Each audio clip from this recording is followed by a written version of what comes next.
మహాదేవుడును మన రక్షకుడు అయిన యేసుక్రీస్తు వారి అతి శ్రేష్టమైన పరిశుద్ధమైన నామంలో ఉదయకాల మన్నా అనే చక్కని కార్యక్రమాన్ని చూస్తున్న మీ అందరికీ నిండు హృదయంతో వందనాలండి. అందరికీ వందనాలు, శుభాలు తెలియచేస్తున్నాను. మరి ముఖ్యంగా మీ అందరికీ కూడా క్రిస్మస్ శుభాకాంక్షలు కూడా తెలియచేస్తున్నాను. అదేంటన్నయ్యా, ఇంకా డిసెంబర్ 25 రాలేదు కదా అంటారా? ఒక్క డిసెంబర్ 25 కాదండి. ప్రభు అయిన యేసుక్రీస్తు వారు డిసెంబర్ 25వ తేదీన పుట్టాడని ప్రపంచం అంతా నమ్మి విశ్వసించి క్రిస్మస్ ఆరాధనలు మనం చేసుకుంటూనే ఉంటాం. కానీ వాస్తవం ఏంటంటే, ఈ డిసెంబర్ నెలలోనికి అడుగు పెట్టినటువంటి ఈ సమయం అంతా కూడా క్రిస్మస్ పండుగ వాతావరణాలే నెలకొంటూ ఉంటాయి. ఎక్కడ చూసినా అదే వాతావరణం కదా, అవే మీటింగ్స్ కదా. మరి కొంతమంది అయితే నవంబర్ నెల నుంచి కూడా చక్కటి క్రిస్మస్ సభలు జరిగిస్తున్న దైవజనులు కూడా ఉన్నారు. ఏది ఏమైనా మీ అందరికీ కూడా ప్రభు పేరిట క్రిస్మస్ శుభాలు తెలియచేస్తున్నాను. ప్రియులారా, ఈ క్రిస్మస్ వాతావరణంలో ప్రభు అయిన యేసుక్రీస్తు వారిని గూర్చిన అనేకమైన సంగతులు మనం ధ్యానం చేయటం, అది మనకెంతో ఆశీర్వాదకరంగా ఉంటుంది. ఏంటి క్రిస్మస్ అంటే? ప్రభు అయిన యేసుక్రీస్తు వారు దేవుడై ఉండి, ఆయన మహాదేవుడు.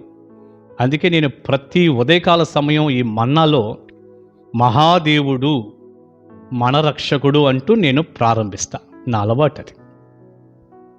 మహాదేవుడైన దేవుడై ఉండి ఆయన శరీరధారిగా మనిషిగా ఈ లోకంలోనికి అవతరించాడే, అదే క్రిస్మస్ అంటే. ఎక్కడ చూసినా ఆ మాటలే వినపడితే చూడండి. ప్రభు అయిన యేసుక్రీస్తు వారు ఈ లోకంలోనికి అలా రాకపోతే అసలు ఇక క్రిస్మస్ అన్నటువంటి మాటకి ఏ అర్థము లేదు. అసలు క్రిస్మస్ అనే మాటకు అసలు ఉపయోగమే లేదు.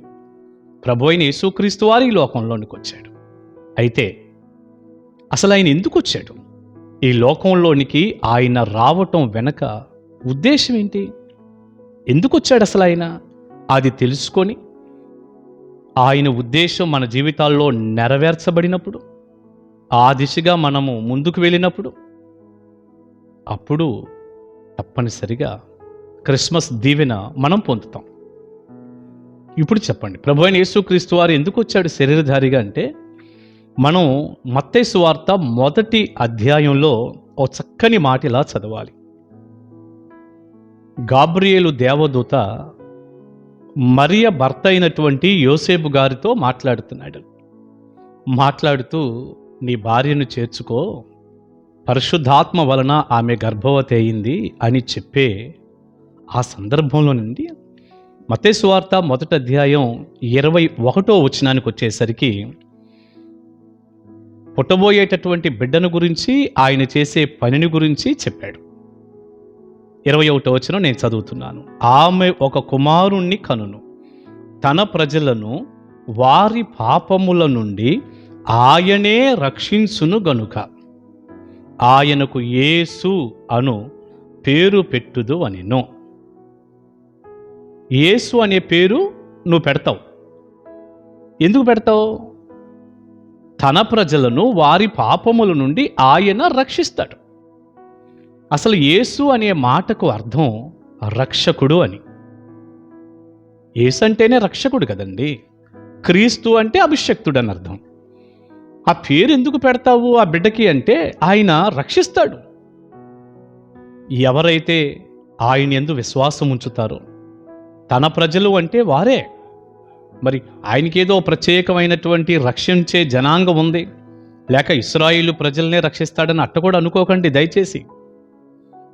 తన యందు విశ్వాసం ఉంచినటువంటి వారు, తన ఏర్పాటులో ఉన్నవారు, ప్రభువా నువ్వు నిజమైన దేవుడివి, నువ్వు ఈ లోకాన్ని శరీరధారిగా వచ్చావు, నీవే రక్షకుడివి, నేను పాపం చేశానయ్యా, నా పాపం నుండి నన్ను విడిపించండి, ఇదే పాపంలో ఉంటే నేను నరకానికి వెళ్ళాలి, ఎందుకంటే పాపము వలన వచ్చు జీతం మరణం కదయ్యా, నేను అలా నరకానికి వెళ్లకుండా నిత్య జీవాన్ని పొందునట్లుగా మీరు నన్ను రక్షించండి అయ్యా అని ఎవరైతే విశ్వసిస్తారో వారందరినీ కూడా పాపాలలో నుండి రక్షించటానికి, విడిపించటానికి యేసు ప్రభువారు వచ్చారు. ప్రియబిడ్డ, మిమ్మల్ని నేను ఒక్క మాట అడుగుతున్న దైవజనుడికి, ఎందుకంటే ఉదయకాలం అన్నాలో ఎక్కువసేపు చెప్పే సమయం ఉండదు కదా. ఇది ప్రసంగంలాగా ఒక గంట సేపు చెప్పే పరిస్థితి కాదు కదా. ఒక్క మాట అడుగుతా దైవజనుడిగా, మీరందరూ మీ పాపాల నుండి విడిపించబడి, రక్షింపబడి, మారు మనసు పొంది, క్రీస్తు రక్తంలో కడగబడి మీరు రక్షణ పొందారా? మీరు రక్షింపబడ్డారా? అదే క్రిస్మస్ అంటే. చూడండి, మీరు ఎక్కడ చూసినా ఎక్కువ శాతం ఈ క్రిస్మస్ వాతావరణాల్లో, క్రిస్మస్ ఆరాధనలో పెట్టుకోవటం, మీటింగ్స్ పెట్టుకోవటం తప్పు కాదండి. మందిరాల్లో క్రిస్మస్ వాతావరణంలో దేవుణ్ణి ఆరాధించటం, ఆ పండగ వాతావరణం కలిగి ఉండటం కూడా ఏం తప్పు కాదు. కానీ అది ఆచారపూర్వకంగా చేయటం,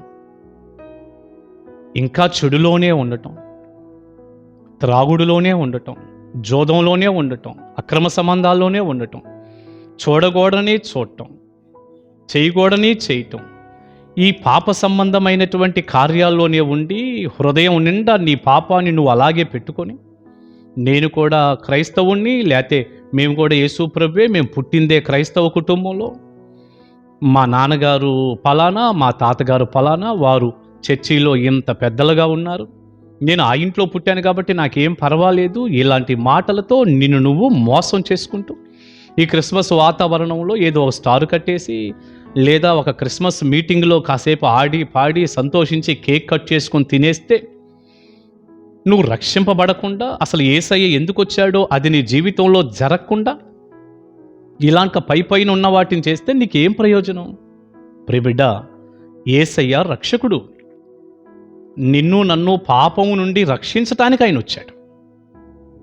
ఒకప్పుడు నేను పాపంలో ఉన్నాను, ఇప్పుడు రక్షింపబడినటువంటి ఒక వ్యక్తిగా, ఒక దైవజనుడిగా ఉన్నాను.